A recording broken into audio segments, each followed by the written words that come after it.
In our last topic, we saw that we want to help our physical and spiritual children make the choice to follow the examples of Joseph when he was being tempted by the wife of Potiphar. In this topic, we'll see that the wife of Potiphar chose to falsely accuse Joseph when she did not get what she wanted.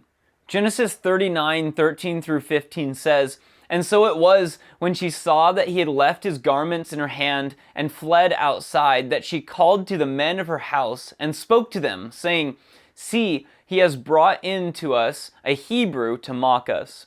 He came in to me to lie with me and cried out with a loud voice. And it happened, when he heard that I lifted my voice and cried out, that he left his garment with me and fled and went outside.'" We saw in our last topic that Joseph chose to flee from temptation. However, the wife of Potiphar was angry that she had failed in her attempt to seduce Joseph. As a result, she decided to get revenge by falsely accusing him of a sin he did not commit. The wife of Potiphar immediately accused Joseph to the other men who worked in her house. They had been out of the house when she tried to seduce Joseph, and as a result, she called to those men and made her accusation to them first. She had grabbed the garment of Joseph to try to get what she wanted. Joseph had fled immediately. When she kept holding that outer garment, he left the garment behind. Now she used that robe to accuse Joseph. She told the other men to look at the outer garment. Then she added, "See, he has brought into us a Hebrew to mock us. He came in to me to lie with me, and I cried out with a loud voice." The first thing she did was blame her husband. Then she made it sound like her husband was against both her and the other Egyptian servants. She claimed that he had brought this Hebrew slave to mock them. The word is used in Genesis 21:9 through 10, where we read, "And Sarah saw the son of Hagar the Egyptian, whom she had borne to Abraham, scoffing. Therefore she said to Abraham, 'Cast out this bondwoman and her son, for the son of this bondwoman shall not be heir with my son, namely with Isaac.'" In these verses, the word is translated scoffing, and that is the reason Sarah told Abraham to cast out the bondwoman and her son. The wife of Potiphar used that word to accuse Joseph. She wanted to make these Egyptian servants angry at Joseph so they would back up her story. Then she said that the reason Joseph had come into the house was to commit sexual sin with her. She then claimed that she had cried out with a loud voice. She said that when Joseph heard her calling out with a loud voice, it caused Joseph to flee. In his hurry to escape, he had left his outer robe behind. She said that he had fled out of the house and gone outside.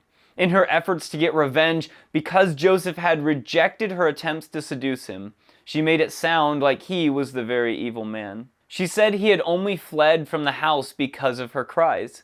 Genesis 39:16 through 18 goes on to say, "So she kept his garment with her until his master came home. Then she spoke to him with words like these, saying, 'The Hebrew servant whom you brought to us came in to me to mock me.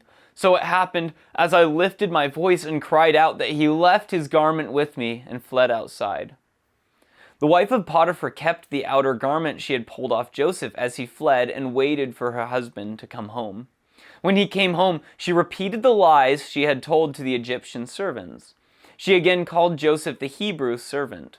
She reminded her husband that he had brought Joseph into their house by purchasing him as a slave. Then she made her accusation against Joseph. She said Joseph had come into the place where she was in the house to mock her. Here we see that she had made it sound like he had come to where she was in the house to try to rape her. Of course, she was actually the one who had tried for many days, probably weeks, to seduce Joseph and get him to commit adultery with her. Each time he had refused. However, when she had grabbed his outer garment and held on to it, he had pulled his arms out of the garment and had fled outside to avoid her temptations. In contrast, she gave a very different reason why he had fled out of the house. She said that she had lifted up her voice and cried out loudly. She said that only then did he leave his garment with her and flee out of the house. Joseph had been faithful to the Lord. Many years later, Paul wrote to Timothy in 2 Timothy 2:22, "Flee also youthful lusts, but pursue righteousness, faith, love, peace with those who call on the Lord out of a pure heart." Joseph had fled so he would not yield to the temptation. He had called out to the Lord out of a pure heart. Joseph had made it clear to the wife of Potiphar that he would not sin with her because it would be a great wickedness and sin against the Lord.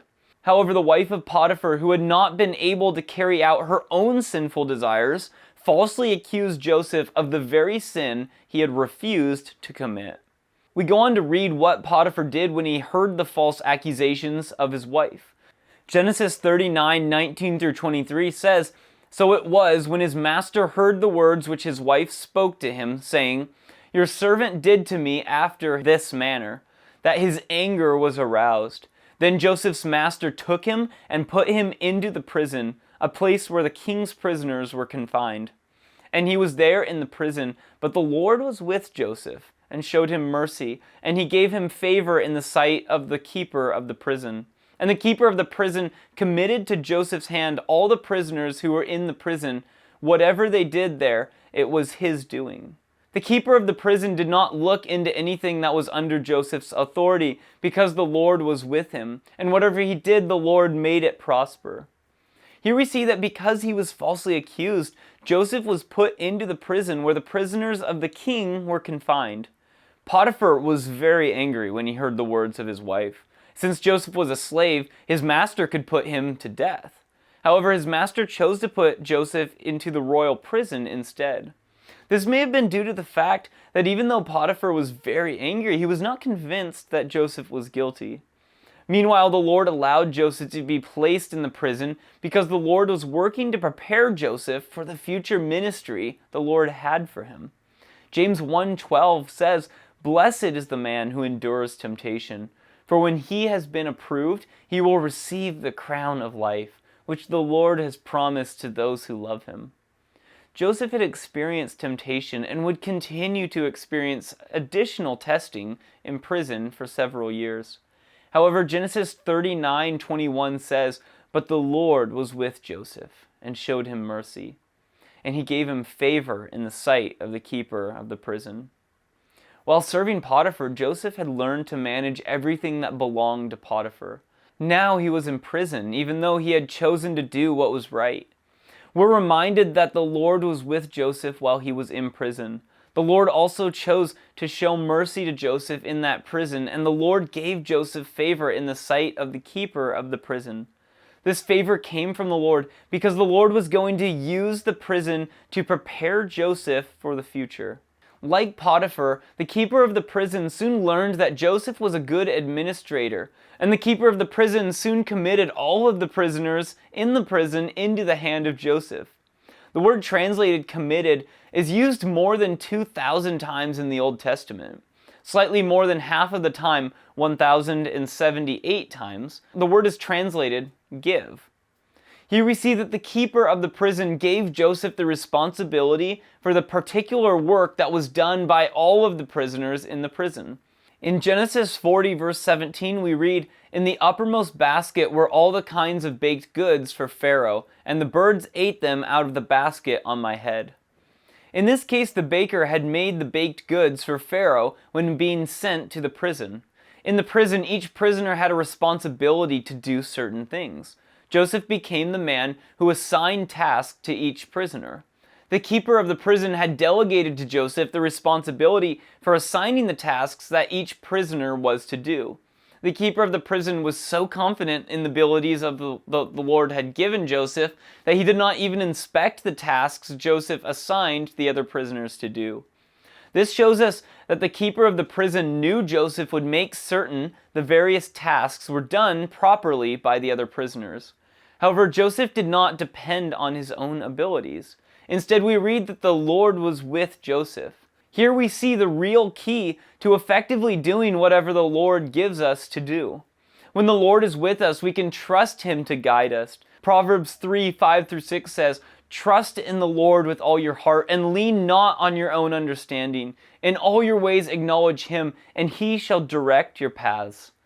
Joseph trusted the Lord with his whole heart. He did not depend on his own understanding. Instead, he looked to the Lord to guide and direct him as he assigned the various tasks to the different prisoners.